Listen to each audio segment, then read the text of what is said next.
Here's another video presentation from the EC Department of Polytechnic University of the Philippines, Santa Rosa Campus. I hope you enjoy watching this video.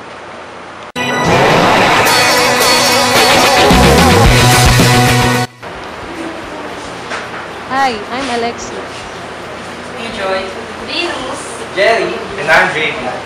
We are representatives from the Polytechnic University of the Philippines, Santa Rosa Campus, Bachelor of Science in Electronics Engineering. We are here to present our thesis study under the supervision and advisory of Engineer Rosalito Tolentino. Our study is entitled Design and Implementation of Shoulder Girdle based on Human Anatomy for Mimicking Movement.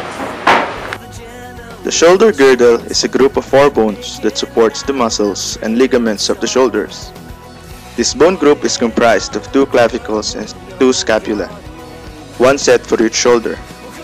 The shoulder girdle is important because it is the point at which the bones of the arms attach to the bones of the body or trunk.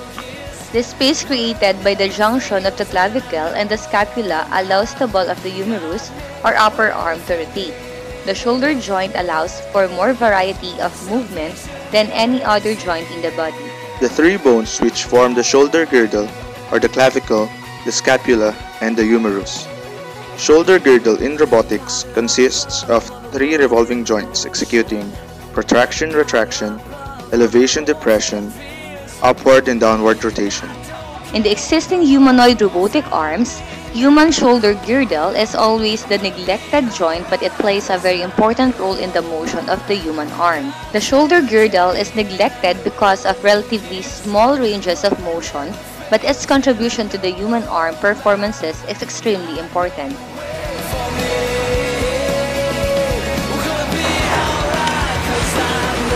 And now, we present to you this actual demonstration of the process of the system of our study.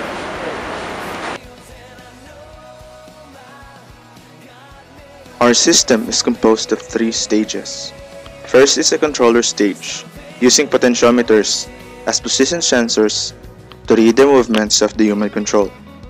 Second is the microcontroller unit stage, using Atmega 168 in an Arduino circuitry to process the input data from the potentiometers through the actuators for output.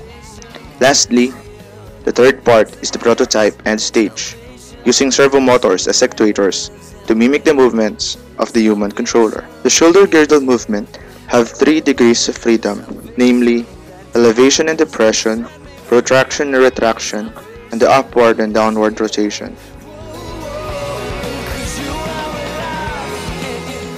The mimicry of the first degree of freedom, elevation and depression, is executed by placing the potentiometer and the servo motor to its proper critical position, initialized to 0 degree and having its maximum extent of 35 degrees from initial. The mimicry of the second degree of freedom, protraction and retraction, is executed also by placing the potentiometer and the servo motor to its proper critical position, both initialized to 90 degrees and having its minimum extent of negative 20 degrees from initial and maximum extent of positive 20 degrees from initial.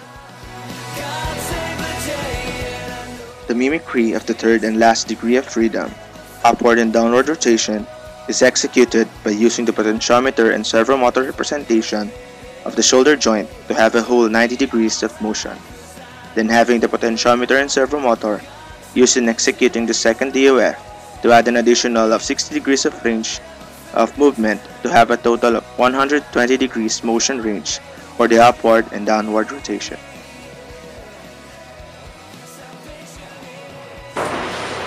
And that ends our presentation. Thank you for watching. For more videos, please visit this link. Thank you for watching. Bye-bye.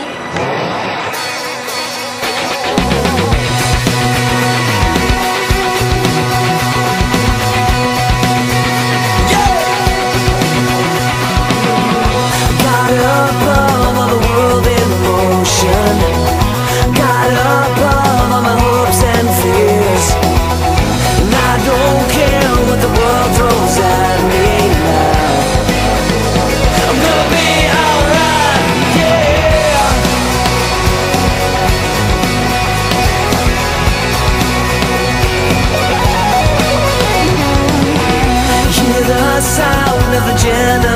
patience.